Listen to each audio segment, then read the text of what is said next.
Good morning to all of you. Welcome to Unacademy WBPSC। আমাদের সাথে এখনও পর্যন্ত যারা যুক্ত হওনি আমাদের চ্যানেলটিকে তোমরা সাবস্ক্রাইব করে নিতে পারো এবং পাশে দেওয়া বেল আইকনটি প্রেস করে দিও যাতে সমস্ত ভিডিওর নোটিফিকেশন তোমরা টাইমলি ম্যানারে পাও। আনএকাডেমি প্লাসের ডিফারেন্ট ব্যাচ কোর্সেস লঞ্চ হচ্ছে এবং নতুন কিছু টেস্ট সিরিজ রয়েছে যার ব্যাপারে তোমাদেরকে অবশ্যই জানাবো। কম্প্রিহেন্সিভ একটি ব্যাচ আসছে স্কুল সার্ভিস কমিশনের জন্য, গ্রুপ সি এবং গ্রুপ ডি, এবং এটি স্টার্ট হচ্ছে 20 তারিখ থেকে এবং ব্যাচটির নাম হচ্ছে দিশারি, যেখানে পবন স্যার, এখানে ধীময় স্যার এবং সোমনাথ স্যার তোমাদেরকে পড়াবেন এবং প্রত্যেকটি কোর্সের যে আলাদা আলাদা ইনিশিয়েশন, যেমন আরও একটি কোর্স আসছে আগমন, এটি একটি ফাউন্ডেশন কোর্স WBCS প্রিলিমস এবং মেন্সের। আবারও এটা আমাদের ব্যাচ নাম্বার 21। এই প্রত্যেকটি ব্যাচে কন্টিনিউয়াস কিন্তু তোমাদের পাশে থাকার চেষ্টা করা হচ্ছে আনএকাডেমির ডিফারেন্ট এডুকেটরদের দ্বারা। এই কোর্সটি স্টার্ট হচ্ছে 22 তারিখ থেকে। আরেকটি কম্প্রিহেন্সিভ কোর্স আসছে ম্যাথামেটিক্স এবং রিজনিংয়ের উপর WBCS মেন্সকে টার্গেট করে, যেখানে রাজকুমার স্যার এবং সব্যসাচী স্যার তোমাদের সাথে ক্লাস নেবেন এবং এই কোর্সটি স্টার্ট হচ্ছে 23 তারিখ থেকে। এই সপ্তাহের মক টেস্ট প্লাস লার্নারদের জন্য রয়েছে ফুল লেন্থ প্র্যাকটিসের এখানে টেস্ট সিরিজ WBCS মেন্সের জন্য 18ই সেপ্টেম্বর আর 19শে সেপ্টেম্বর আমরা মিশন খাকির প্র্যাকটিস সেট দেখতে পাচ্ছি। এখানে কারেন্ট অ্যাফেয়ার্সের এখানে ইম্পালসের সেট নাম্বার 2, যে ক্ষেত্রে তোমরা 18ই সেপ্টেম্বর 5 PM ডেট দেখতে পাচ্ছ। এখানে কোশ্চেন 25, মিনিট 20, ফুল মার্কস 25 এবং নেগেটিভ মার্কিংও এখানে রয়েছে। সো WBCS প্রিলিমসের প্রিভিয়াস ইয়ার কোশ্চেনের উপর বেস করে মিনি মক স্কলারশিপ টেস্ট রয়েছে 19 সেপ্টেম্বর 4 PM এবং এই 1.5 ঘন্টার এখানে সিরিজে নেগেটিভ মার্কিং রয়েছে, ফুল মার্কস এখানে 100।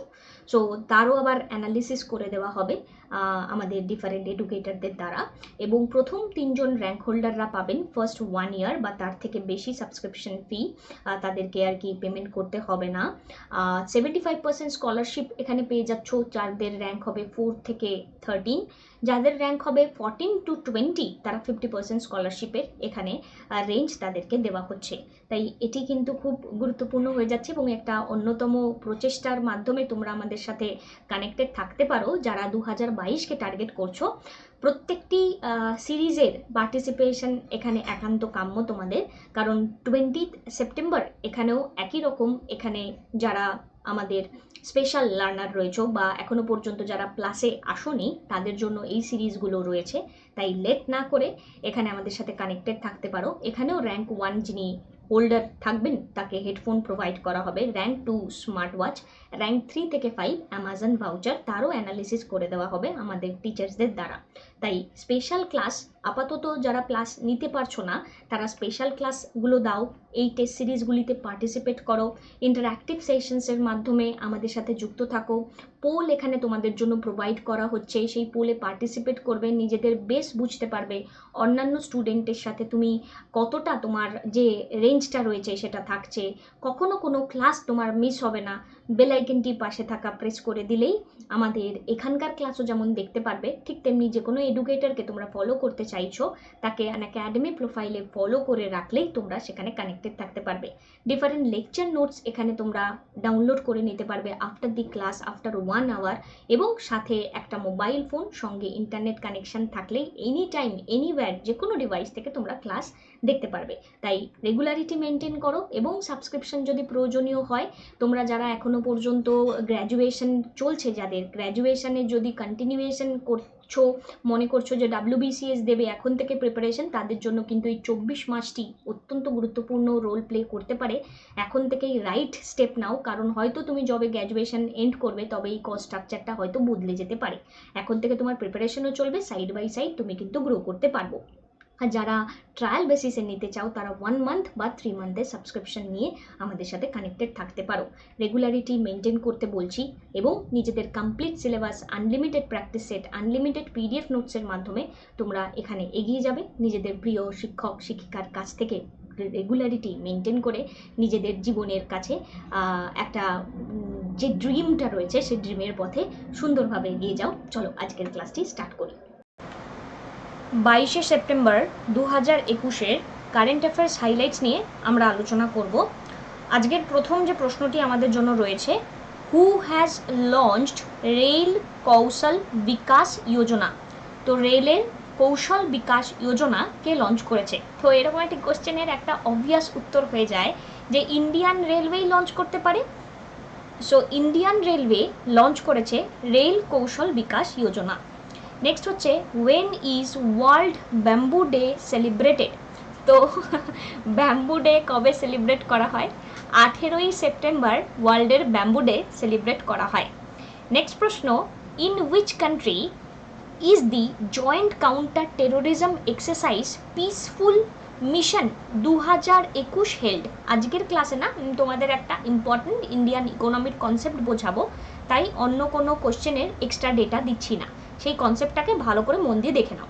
তো in which country joint counter terrorism exercise peaceful mission 2021 এখানে আমরা দেখতে পাচ্ছি হচ্ছে।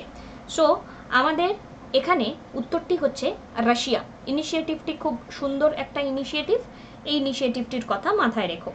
নেক্সট পয়েন্ট হচ্ছে, which country has chaired the 21st meeting of the heads of state of Shanghai corporation council? Shanghai corporation কাউন্সিলের 21তম মিটিংয়ে এখানে আমরা দেখতে পাচ্ছি head of state of Shanghai corporation কাউন্সিলের হেডকে, মানে এই এসসিও মিটিংয়ের হেডকে, ঠিক আছে? তো সাংঘাই কর্পোরেশন কাউন্সিলের হেড এখানে 21তম মিটিংয়ে যিনি রয়েছেন, যেই কান্ট্রি, দ্যাট ইজ তাজিকিস্তান। প্রচণ্ড ইম্পর্টেন্ট কোশ্চেন আগামী দিনের জন্য, Australia has partner with which countries to develop nuclear powered submarine?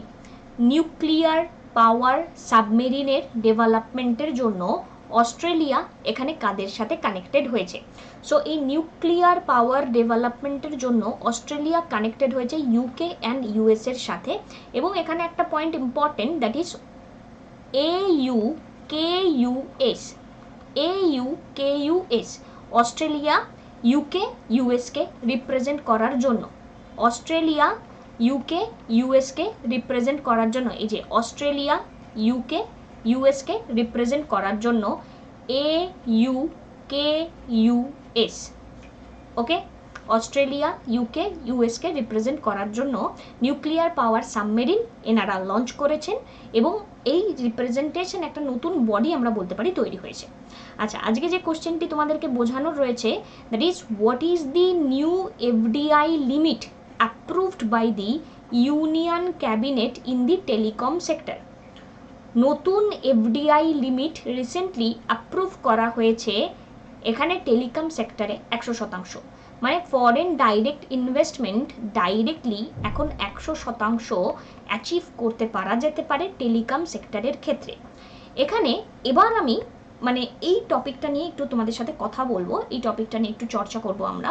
তো গভর্নমেন্ট অফ ইন্ডিয়া এখানে রিভিউ করেছে আমাদের করোনার পরবর্তী টাইমে ফরেন ডাইরেক্ট ইনভেস্টমেন্টের যে পলিসি সেটা কিভাবে কি চেঞ্জ করবে।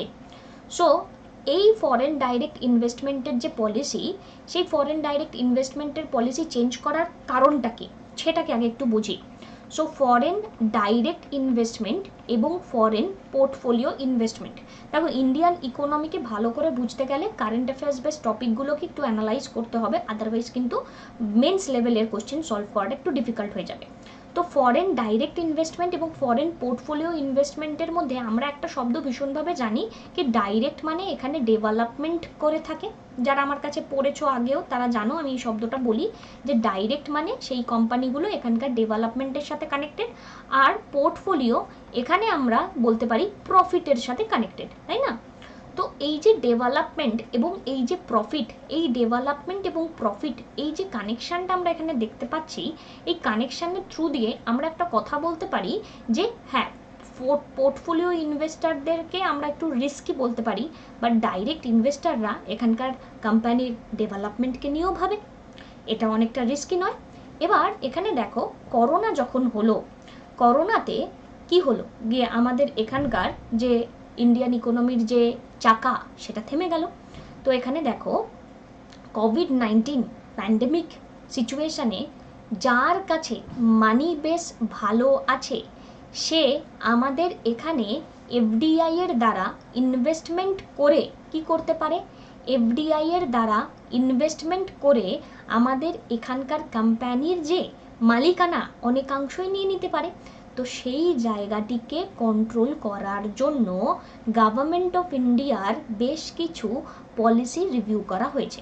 So government of India review করেছে foreign direct investment policy for curbing এখানে অপরচুনিস্টিক টেক ওভার অথবা acquisition of Indian company due to the current কোভিড-19 প্যান্ডেমিক, এবং তার এই অ্যামেন্ডমেন্ট একটা করা হয়েছে FDI policy 2017।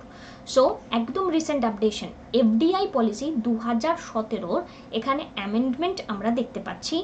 Department for promotion of industry and internal trade, ministry of commerce and industry issue করেছে প্রেস নোট নাম্বার এখানে 3/2020 সিরিজের ইন দিস রিগার্ড।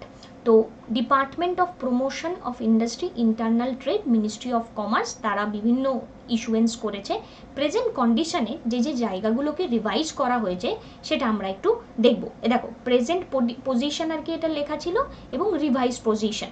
সো কি হয়েছে দেখো, নন রেসিডেন্ট এন্টিটি, এই খবরটা কিন্তু করোনার জন্য প্রায় অনেক দিন আগেই হয়ে গেছে। তো আমি নিউজ পেপার থেকে যেহেতু নিয়েছি প্রেজেন্ট পজিশন এবং রিভাইজ পজিশন বলে আছে, তাই ভেবো না কি এটা আজকালের মধ্যে হয়েছে। এটা এই যে রিভাইজ পজিশনটা এটা এখন বর্তমান পরিস্থিতি, এবং এই রিভাইজ পজিশনের আগে মানে করোনার আগের পরিস্থিতি ছিল এই কন্ডিশনটা। ওকে, ভালো করে বুঝো। তো একজন নন রেসিডেন্ট এন্টিটি ইন্ডিয়াতে ইনভেস্ট করতে পারে subject to the FDI policy except in those sector activity which are prohibited। তো একজন নন রেসিডেন্ট এন্টিটি চাইলে ইন্ডিয়াতে ইনভেস্ট করতে পারে, কিন্তু যেই সমস্ত সেক্টর বা অ্যাক্টিভিটিগুলোকে এখানে প্রহিবিট করা রয়েছে গভর্নমেন্টের থ্রু দিয়ে, তারা সেখানে ইনভেস্ট করতে পারবে না। সিটিজেন অফ বাংলাদেশ অথবা or an entity incorporated in Bangladesh can invest only under government route। যারা বাংলাদেশের সিটিজেন বা আমরা বলতে পারি এমন কোনো এন্টিটি যারা বাংলাদেশের সাথে কানেক্টেড, তারা গভর্নমেন্টের রুটের থ্রু দিয়ে অনলি ইনভেস্টমেন্ট করতে পারবে। ফার্দার সিটিজেন অফ পাকিস্তান অথবা এন্টিটি ইনকর্পোরেটেড ইন পাকিস্তান তারাও চাইলে শুধুমাত্র গভর্নমেন্টের রুটের থ্রু দিয়ে পার্টিসিপেট করতে পারবে। তার মানে আমরা নন রেসিডেন্ট এন্টিটির ক্ষেত্রে এখানে শুধুমাত্র মানে বাধা দেখতে পাচ্ছি, ডাইরেক্টলি গভর্নমেন্ট রুট দিয়েই করতে হবে দেখতে পাচ্ছি, ডাইরেক্ট অন্য কোনো উপায় এখানে নেই বাংলাদেশ এবং পাকিস্তানের কাছে। এবার এই সেক্টর আর যে অ্যাক্টিভিটিগুলো এখানে প্রহিবিটেড তারা কারা, defence, space, atomic energy sector activity prohibited for foreign investment. তো ডিফেন্স, স্পেস, অ্যাটমিক এনার্জি এখানে ফরেন ইনভেস্টমেন্ট করা সম্ভব নয়, এবং এখানে আমরা দেখতে পাচ্ছি যেই সমস্ত সেক্টর অ্যাক্টিভিটি অলরেডি ফরেন ইনভেস্টমেন্টের থেকে আলাদা সেখানে পাকিস্তান বাংলাদেশ ইনভেস্ট করতে পারবে না। এবার সেটা ছিল করোনার আগের পরিস্থিতি। এবার বর্তমানে রিভিশনের পরে কি হয়েছে দেখো, নন রেসিডেন্ট এন্টিটি ইনভেস্ট করতে পারে ইন্ডিয়াতে subject to FDI policy except in those sector activity which are prohibited. তো এই লাইনটা আবার ওই সেম লাইন, একই, চেঞ্জ কিছু নেই। However an entity of a country which shares land border with India or where the beneficial owner of an investment into India is situated in or is a citizen of any such country can invest only under government route। তার মানে আগে যে জিনিসটি বাংলাদেশ আর পাকিস্তানের ক্ষেত্রে ছিল, এখন সেই সেকশনটাই যারা ল্যান্ড বাউন্ডারি শেয়ার করছে তাদের সাথে হয়ে গেল। ঠিক আছে, ল্যান্ড বাউন্ডারি শেয়ার করছে, ল্যান্ড বর্ডার শেয়ার করছে ইন্ডিয়ার সাথে, তাদের সাথে হয়ে গেল। তারা এখানে ইনভেস্টমেন্ট যারা করবে শুধুমাত্র গভর্নমেন্টের রুটের থ্রু দিয়ে করবে। সিটিজেন অফ পাকিস্তান অথবা entity incorporated with Pakistan can invest only under government route in sector activity other than defence, space, atomic energy এবং যেটা প্রহিবিট করা রয়েছে তার রেসপেক্টে। ওকে, সো এই পয়েন্টটা কিন্তু আমাদেরকে মাথায় রাখতে হবে। ডিফেন্স, স্পেস, অ্যাটমিক এনার্জি সেক্টরের ক্ষেত্রে পাকিস্তানের ফুল প্রহিবিশন আছে, বাট বাংলাদেশের কিন্তু এখানে কিছু কিছু অর্থে আমরা এখানে কানেকশন দেখতে পারি। বাংলাদেশ কানেক্টেড মানে বাংলাদেশকে কিন্তু পুরোপুরি এই সেক্টরগুলোর থেকে প্রহিবিট করা নয়, বাট পাকিস্তানকে ডিফেন্স স্পেস অ্যাটমিক এনার্জি থেকে পুরোপুরি প্রহিবিট করা। একটু একটু আশা করি বুঝতে পারলে। এবার বলি, এই যে এক্সিস্টিং ইভেন্ট আমরা দেখতে পাচ্ছি, in the event of transfer of ownership of any existing অথবা future FDI in an entity in India, directly indirectly resulting in beneficial ownership falling within the restriction purview of the para 3.11a। মানে আমাদের এখানে এই মুহূর্তে যদি কেউ তার ownership change করতে চায়, তাহলে সেটা এই প্যারাগ্রাফের সাথে আমাদেরকে চেক অ্যান্ড ব্যালেন্স মেনটেন করতে হবে, এবং এক্ষেত্রে গভর্নমেন্টের অ্যাপ্রুভাল ছাড়া এই কাজটি করা যাবে না। এবং এই অ্যাবাভ ডিসিশন এখানে ফেমা নোটিফিকেশনের দ্বারা নেওয়া হয়েছে। এবার যদি জিজ্ঞাসা করা হয় হোয়াট ইজ ফেমা, ফেমা হচ্ছে একটা সেট অফ রেগুলেশন যার দ্বারা রিজার্ভ ব্যাঙ্ক অফ ইন্ডিয়া বিভিন্ন সময় টাইম টু টাইম রেগুলেট করে, গভর্নমেন্ট অফ ইন্ডিয়া এখানে এনাবেল করে, রুলস অ্যান্ড রেগুলেশন পাস করে ফরেন এক্সচেঞ্জকে বা ফরেন ট্রেড পলিসিটিকে ঠিকঠাকভাবে ব্যালেন্স মেনটেন করার জন্য। ফেমা কিন্তু রিপ্লেস করেছে ফেরাকে, ঠিক আছে, ফেমা রিপ্লেস করেছে ফেরাকে, এবং যাকে বলা হতো আমাদের ফরেন এক্সচেঞ্জ রেগুলেশন অ্যাক্ট, ঠিক আছে। এবার এই ফেমা এটি সাল যদি আমাদের জিজ্ঞাসা করে, খুব ইম্পর্টেন্ট, 1999। তো একটু বলার চেষ্টা করলাম, অনেকেই বোর ফিল করলে হয়তো, বাট ইটস ইম্পর্টেন্ট, এগুলো তোমাদের প্রিপারেশনের জন্য অনেকটাই কানেক্টেড, এগুলো কিন্তু বোঝার চেষ্টা করো। নেক্সট হচ্ছে ইন্ডিয়ার প্রথম ইউরো ডেনোমিনেটেড গ্রিন বন্ড ইস্যু করা হয়েছে কোন কোম্পানির দ্বারা?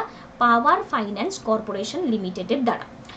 The reforms in urban planning capacity in India report suggests that every city must aspire to become a healthy city for all. Every city, প্রত্যেকটা সিটি এখানে হেলদি সিটি হবে প্রত্যেকের জন্য, তার যে টার্গেট রাখা হয়েছে 2030 এখানে রাখা হয়েছে। Suryakiran 15 joint military training exercise, এটা আমি বলবো না, এতদিন ধরে বলেছি। প্লিজ এবিসিডি কোনটা হবে উত্তর, please do comment. NITI Aayog tied up with which entity to launch tech driven learning programme for children from 112 aspirational district of the country. So recently Byju's এখানে কানেক্টেড হয়েছে নীতি আয়োগের সাথে, এটা প্রচণ্ড সুন্দর initiative. Last question, translating myself and others, এই বইটি লিখেছেন কে?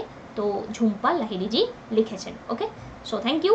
ফাউন্ডেশন কোর্স আছে ইন্ডিয়ান ইকোনমিকে নিয়ে, অর্থনীতির গোড়ার কথার এই কোর্সে তোমাদের প্রত্যেককে ওয়েলকাম। প্রত্যেকটা ছোট ছোট টপিককে আমাদের শিখতে হবে, বুঝতে হবে, জানতে হবে, এবং ভবিষ্যতের উদ্দেশ্যে WBCS পাস করার উদ্দেশ্যে এগিয়ে যেতে হবে। অঙ্কিতা লাইভ কোডটি তোমরা সাবস্ক্রিপশনের ক্ষেত্রে ব্যবহার করতে পারো। এক্সিস্টিং ডিফারেন্ট যে কোর্সেস তোমাদের জন্য লঞ্চ করা হচ্ছে, তোমরা একটি মাত্র সাবস্ক্রিপশনের দ্বারাই প্রত্যেকের ক্লাস করতে পারবে। তাই লেট না করে সাবস্ক্রিপশনটি নিয়েই নাও, অঙ্কিতা লাইভ কোডটি ব্যবহার করে 10% ডিসকাউন্ট পাও। Thank you, have a good day.